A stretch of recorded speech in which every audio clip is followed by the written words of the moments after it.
नमस्कार विद्यार्थी मित्रों। हमने देखा था कि हमारे देश में आर्थिक विकास के लिए 1991 में जो सुधार किए गए हैं उसमें हमने देखा उदारीकरण, उसके लाभ और गैरलाभ के बारे में हमने चर्चा की। अभी हम आर्थिक सुधार के रूप में देखेंगे निजीकरण। निजीकरण यानी नाम पर से ही आपको भी समझ में आता होगा कि निजी यानी अपना, जिसकी जो भी कोई इकाई है औद्योगिक एकम है तो उसकी मालिकी पर्सनल व्यक्तिगत होती है। तो उसको हम अभी देखेंगे। निजीकरण अर्थात ऐसी प्रक्रिया की जिसमें राज्य के स्वामित्व के औद्योगिक साहसों की मालिकी अथवा संचालन निजी क्षेत्र को सौंप दिया जाता है। अभी निजीकरण यानी जो उद्योग पहले सरकार हस्तक थे यानी सरकार चलाती थी, सार्वजनिक थे, मालिक सरकार थी, वो उद्योग वो इकाई अभी सरकार प्राइवेट विभाग को देती है, तो उसको कहते हैं निजीकरण। उसका एग्जाम्पल हम दें तो जैसे कि बिजली, पहले बिजली पूरा जो जी बोर्ड के नाम से हम जानते हैं तो पूरा गवर्नमेंट हस्तक था, लेकिन अभी आपने नाम सुना होगा टोरंटो पावर। तो वो क्या है, वो प्राइवेट उसका निजीकरण हो गया है, वो पर्सनल व्यक्तिगत किसी को दे दिया गया है, किसी कंपनी को, तो वो भी निजीकरण हुआ। दूसरा हम देखें कि रेलवे का भी आपने अभी सुना होगा, अभी इस साल ही जो हुआ है, तो रेलवे भी आप देखें कि केंद्र सरकार हस्तक राज्य सरकार की मालिकी की थी, लेकिन अभी रेलवे को भी पर्सनल व्यक्तिगत मालिकी यानी किसी व्यक्ति को दे दिया गया है, तो उसी को कहते हैं निजीकरण। पहला जो क्षेत्र अभी निजीकरण दो मार्गों से होता है। किस तरह निजीकरण होता है? तो पहला तो सार्वजनिक साहसों के लिए आरक्षित हो वे क्षेत्र निजी विभाग के लिए खुले रखे जाते हैं। तो पहले हमने देखा था, आपने भी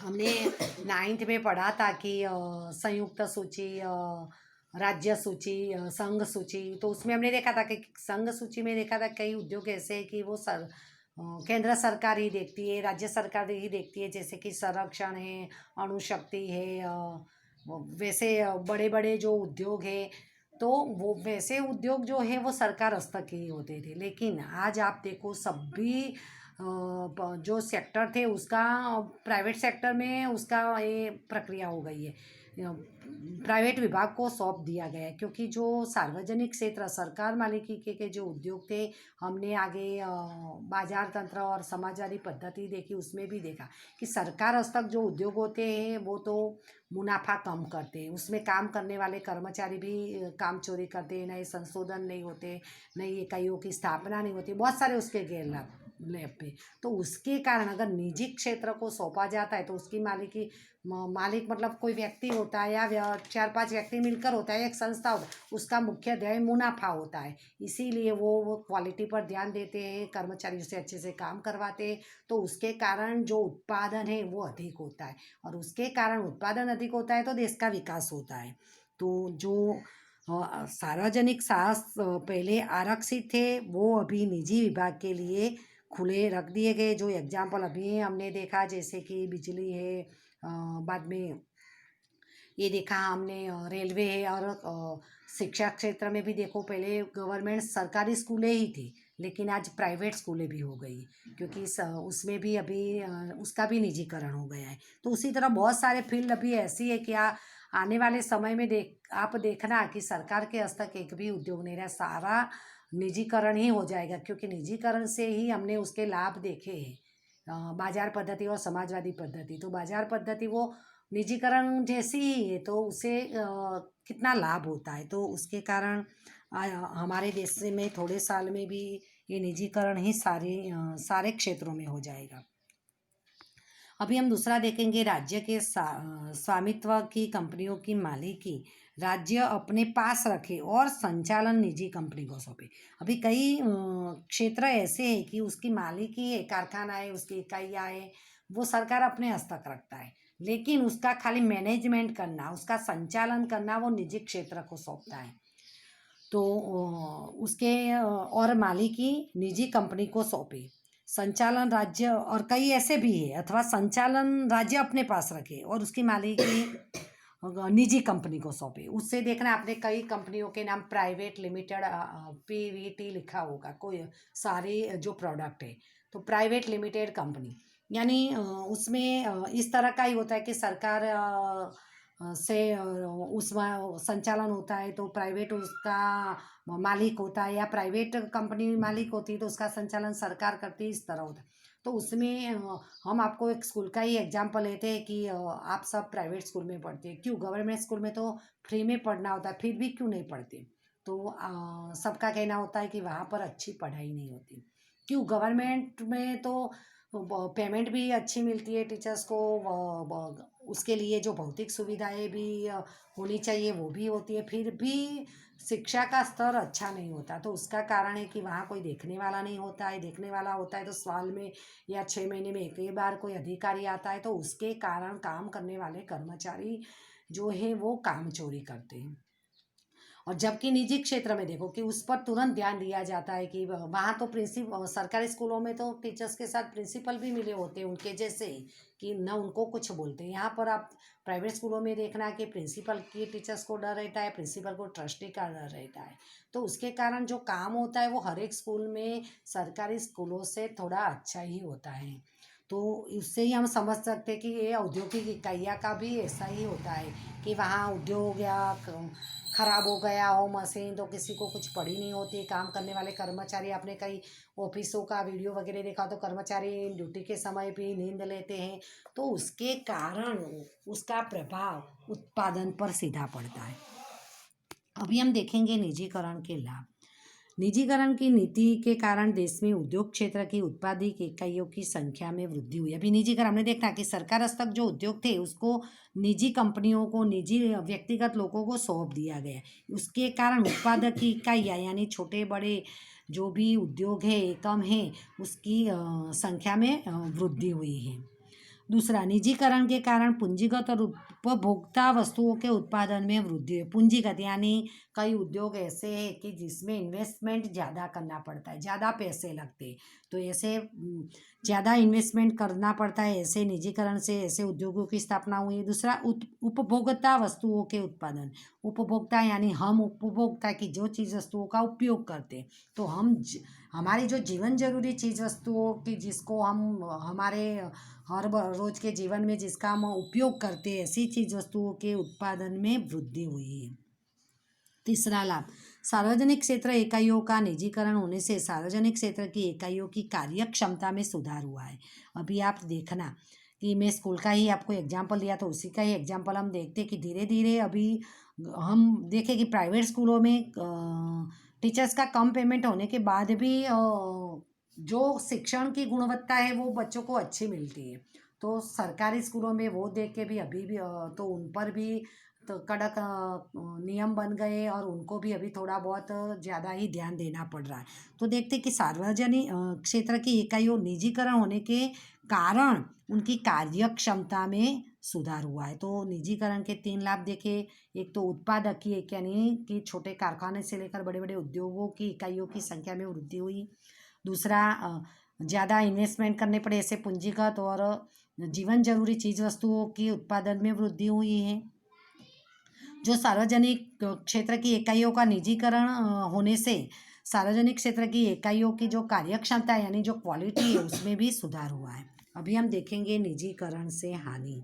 ये देखिए, हमने निजीकरण से लाभ होते हैं वो 3 लाभ देखे। अभी निजीकरण होने के कारण कौन से गैर लाभ होते हैं।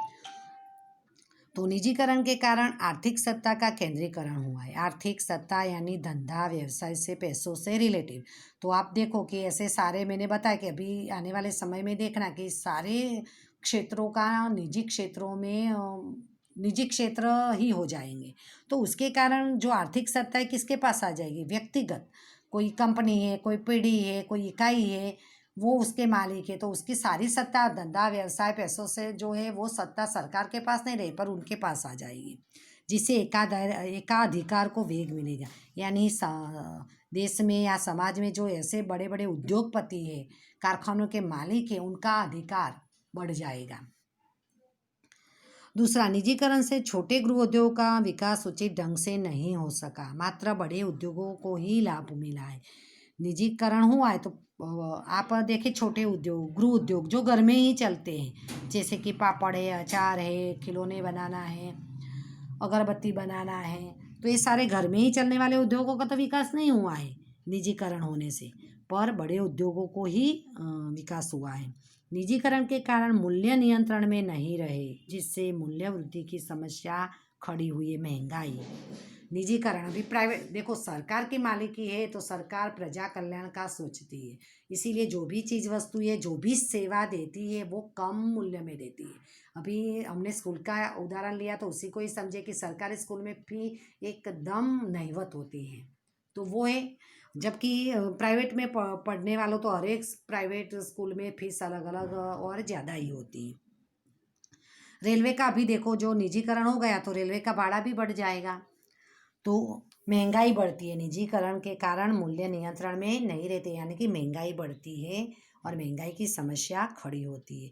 तो यहाँ पर निजीकरण के गैरलाभ हम देखेंगे तो आर्थिक सत्ता का केंद्रीकरण होता है और एकाधिकार बढ़ता है। दूसरा हम देखेंगे तो गृह उद्योगों का विकास नहीं हुआ, सिर्फ बड़े उद्योगों का ही विकास हुआ है। और तीसरा निजीकरण का गैरलाभ हम देखेंगे, हानि देखेंगे तो मूल्य वृद्धि हुई है, महंगाई बढ़ी है।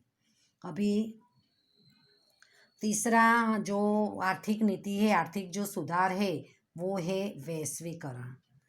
तो वैश्वीकरण की परिभाषा हम देखेंगे। वैश्वीकरण अर्थात देश के अर्थतंत्र को विश्व के अर्थतंत्र के साथ जोड़ने की प्रक्रिया। हमारे देश से उसके अर्थतंत्र को विश्व के अन्य देशों के साथ, विश्व के अन्य देशों के अर्थतंत्र के साथ जोड़ने की प्रक्रिया। यानी किस तरह जोड़ना है, तो व्यापार विनिमय से, और जिसके कारण वस्तुओं, सेवाओं, तकनीकी और श्रम का प्रवाह विश्व में सरलता से प्राप्त हो। जैसे कि हमारे यहाँ से स्टूडेंट विदेश में पढ़ने जाते हैं, कई लोग जॉब के लिए जाए, बड़े बड़े डॉक्टर, इंजीनियर वगैरह ज़्यादा कमाने के लिए फॉरेन जाते हैं, और विदेशों में से भी कई लोग हमारे देश में कोई पढ़ने के लिए, कोई धंधा व्यवसाय के लिए आते हैं, तो वो है वैश्वीकरण। तो वैश्वीकरण में जो सुधार किए गए, वो सुधार हम देखेंगे कि दो देशों के बीच व्यापार के अवरोध दूर करना, यानी व्यापार करने में जो मुश्किलियाँ आती है उसको दूर करना। ऐसी परिस्थिति का निर्माण करना कि जिससे दो देशों के बीच पूंजी की हेरफेर आसानी से हो सके। व्यापार विनिमय करने में जो परिस्थिति है वो ऐसी बनानी है कि जो पूंजी यानी पैसों के लेन देन है, क्योंकि माल बेचते हैं, लेते हैं, तो पैसे एक दूसरे को देने पड़ते हैं, तो वो प्रक्रिया सरल बनानी है। टेक्नोलॉजी के आयात निर्यात के अवरोध दूर करना है। टेक्नोलॉजी लॉजी की भी आयात निर्यात होती है, तो उसमें भी जो मुश्किलियाँ है वो दूर करना है। विश्व के विभिन्न देशों के बीच श्रम का आयात निर्यात मुक्त रूप से करना है। विश्व के और देश भी है, वहाँ श्रम का आयात निर्यात, यानी कोई, मैंने अभी बोला कि कोई डॉक्टर है, वकील है, तो वो सेवा देते, बाद में कोई काम करने वाले कारीगर भी है, तो एक दूसरे देश को सबकी ज़रूरत पड़ती है, तो वो भी एक दूसरे देश में जा सके और आ सके, तो वो भी मुक्त बनाना है।